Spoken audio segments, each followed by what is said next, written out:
Kementerian Pendayagunaan Aparatur Negara dan Reformasi atau Kemenpan-RB memastikan status pegawai honorer akan dihapus berdasarkan ketentuan Undang-Undang Nomor 20 Tahun 2023 tentang Aparatur Sipil Negara. Sehingga kini hanya ada pegawai pemerintah dengan perjanjian kerja atau PPPK dengan dua status, yaitu PPPK paruh waktu dan PPPK penuh waktu. Pengangkatan honorer menjadi PPPK sendiri, seperti dijelaskan Menpan-RB Abdullah Azwar Anas saat ditemui di Kota Makassar pada 19 Juli, tergantung pada kesiapan anggaran pemerintah daerah. Yang anggarannya sudah siap bisa mengangkat honorer menjadi PPPK penuh, namun Pemda yang belum ada kesiapan anggaran bisa mengangkat PPPK paruh waktu. Sehingga dengan demikian, dengan status yang beralih ini, mereka tidak di PHK. Tetapi kita sekarang sudah menutup tidak boleh ada penerimaan dengan atas nama apapun, kecuali nanti atas izin dan berbagai ketentuan yang lain dengan PPKN dan pandemi.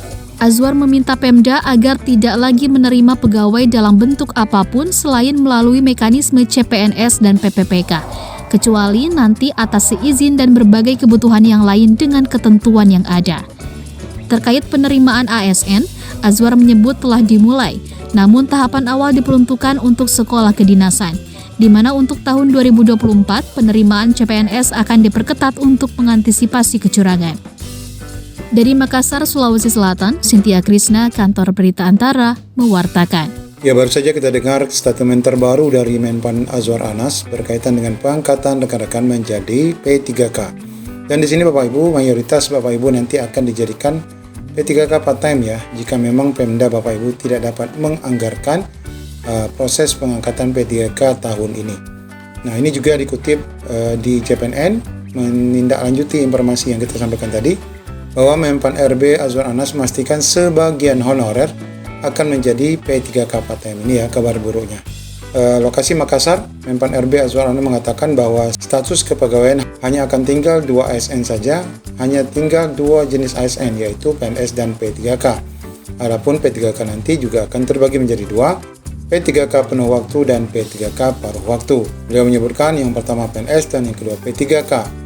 Kalau tidak PNS dan P3K otomatis akan diberhentikan. Kemarin sudah kita putuskan di dalam Undang-Undang ASN. Ketika dibahas bagi P3K nanti juga akan ada 2 status, yaitu P3K penuh waktu dan P3K paruh waktu. Menpan-RB mengatakan bahwa hal tersebut saat ditanya mengenai status pegawai honorer di tingkat birokrasi pemerintah pusat, provinsi maupun daerah apakah sudah dihapus permanen. Menteri Anas menjelaskan bagi daerah yang anggarannya belum siap, maka status honorernya yang ada sekarang naik menjadi P3K paruh waktu. Bagi daerah yang sudah punya anggaran cukup, mereka bisa diseleksi untuk dinaikkan ke penuh waktu. Jadi Bapak Ibu, ini banyak sekali mayoritas yang nanti sebagian dari rekan-rekan ini akan dijadikan sebagai paruh waktu. Mengapa demikian? Karena kalau kita lihat dari usulan formasi dan anggaran yang ada di daerah, ini memang masih sangat terbatas. Dengan demikian, dengan status yang beralih ini, mereka tidak di PHK. Tetapi kita sekarang sudah menutup, tidak boleh ada lagi penerimaan dengan atas nama apapun kecuali nanti atas izin dan berbagai kebutuhan yang lain. Pada kesempatan yang sama, dia kembali mengingatkan ASN untuk lebih efisien anggaran, utamanya pada biaya perjalanan dinas, karena dinilai akan terus memberatkan keuangan daerah dan negara. Beliau menyampaikan, tadi saya minta kita sudah buka nomor akses untuk Zoom, yaitu rapat video virtual, bisa juga hibrid. Tidak perlu lagi ke Jakarta supaya perjalanan dinas nanti bisa ditekan. Menurutnya, peningkatan kapasitas SDM bagi aparatur sipil negara memang perlu pendampingan, termasuk apa saja yang perlu dibenahi. Nah, melihat dari statement ini Bapak Ibu, bagaimana pemikiran Bapak Ibu? Apakah nanti Bapak Ibu yakin akan menjadi penuh waktu? Ya, kita berkeyakinan ya, mudah-mudahan saja semuanya akan menjadi penuh waktu. Karena kita sudah bahas di video ini berkaitan dengan apa sih paruh waktu dan apa konsekuensinya, dan kita juga sudah bahas di video ini. Namun demikian juga ada pembahasan terkait kelebihan dari P3K paruh waktu seperti yang kita bahas di sini. Nanti silakan rekan-rekan bisa cek kembali video ini untuk memahami lebih lanjut apa itu P3K paruh waktu. Demikian informasi singkat yang dapat kami sampaikan. Assalamualaikum warahmatullahi wabarakatuh. Formasi, saya kira setiap tahun Pak Menteri selalu menyiapkan formasi 1 juta lebih, tapi serapan paling 50% Pak. Karena mereka juga tidak mengusulkan, karena tadi dari aspek anggaran memang tidak bisa untuk menggaji secara penuh. Nah mungkin dengan paruh waktu itu menjadi salah satu solusi Pak untuk bisa itu. Barangkali itu Pak tambahan, makasih.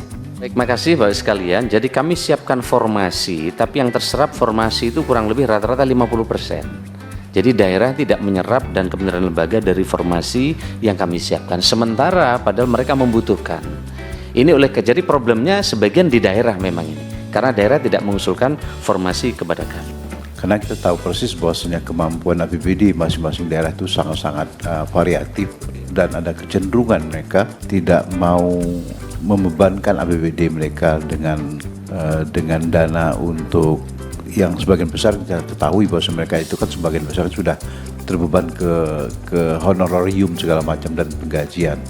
Itu yang coba kita hindari sehingga kadang-kadang termakan biaya pembangunan mereka.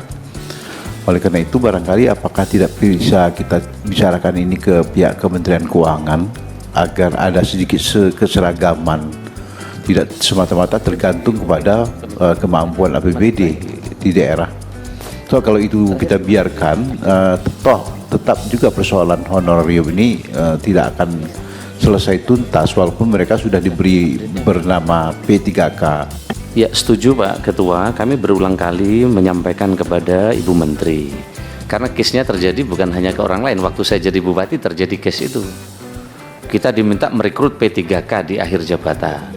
Karena katanya akan ada anggaran dari pusat, kita rekrut 2.000 orang. 2.000 orang kita rekrut lulus itu. Berapa Bapak gaji? 160 miliar. Tiba-tiba nggak ditransfer dari pusat. Wah, pening kepala kita. Loh, betul ini terjadi nyata. Nah untungnya kami di sana ada uang PAD masih ada. Teman-teman kami mereka nggak dikasih formasi, sudah diterima tapi nggak bisa karena duitnya nggak ada. Itu yang terjadi sampai membakar kantor bupati dan lain-lain. Kira-kira begitu. Nah inilah kami kemarin duduk terus dengan tim Kementerian Keuangan. Ini gimana teknisnya ini supaya dibantu, karena kalau tidak nanti daerah tidak akan mengusulkan formasi karena terbukti di banyak daerah sudah mengusulkan formasi duitnya nggak ditransfer. Kalau nggak digaji akhirnya apa? Melampaui dari 30% dan seterusnya. Sehingga ini kan ada undang-undang tentang belanja pegawai di daerah, nggak boleh lebih dari 30%. Kalau lebih dari 30% nggak dapat DI di daerah ini. Ini yang teriak semua kabupaten kota sekarang. Karena struktur belanja pegawainya udah di atas 45%, maka dia nggak dapat dana insentif dan dia tidak dapat reward. Nah inilah maju mundurnya izin khusus soal ini, karena kita bersepakat untuk menuntaskan dengan Kemendagri, kemudian dengan kami sama Kementerian Keuangan, supaya nanti ini beres, tidak seperti sekarang. Ini kan masalah di daerah dibawa ke forum ini kan, nanti beres masalah forum ini ganti bupati nambah lagi jadi kesini lagi masalahnya nggak selesai-selesai. Insya Allah ini sampai akhir periode Bapak nggak selesai kalau modelnya begini nih, kira-kira gitu Pak. Terima kasih Pak. Ya.